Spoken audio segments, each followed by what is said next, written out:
स्वदेश तथा विदेशमा रहे बसेका प्यारा नेपाली दाजुभाइ तथा दिदीबहिनीहरू, नेपाल राष्ट्रका निर्माता, नेपाली समाजका समन्वयकर्ता एवं एकताको धरोहर श्री 5 बडा महाराजा धीराज पृथ्वी नारायण शाह आम नेपालीका निम्ति श्रद्धा तथा सदा स्मृतिका व्यक्तित्व भइबक्सिन्छ। मौसुफको 304औं जन्म जयन्ती तथा राष्ट्रिय एकता दिवसका उपलक्ष्यमा हामी उहाँलाई नमन गर्दै श्रद्धा सुमन अर्पण गर्दछौँ।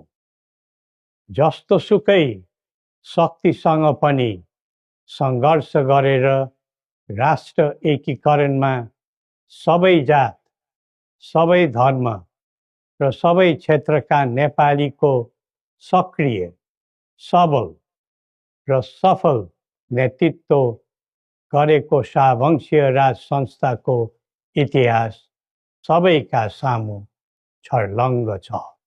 नेपाली जनताको खुसी र समृद्धिलाई नै आफ्नो रुचि ठान्ने शाहवंशीय परम्परा रहँदै आएको छ।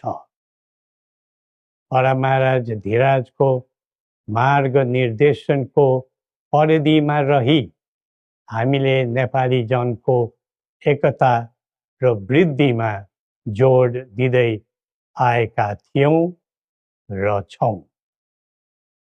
तर कालान्तरमा कतैबाट उत्पन्न अवाञ्छित भ्रमको चपेटामा देश पर्यो। झन्डै 2 दशक अघि शान्ति ल्याउँछौँ र आर्थिक प्रगतितर्फ देशलाई लैजान्छौँ र स्थायित्व दिन्छौँ भनेर सत्तामा पुगेका दलहरूको चाहना अनुसार हामीले श्री 5 र राजदण्ड, जनताको नासो, जनताकै सुरक्षित संरक्षणमा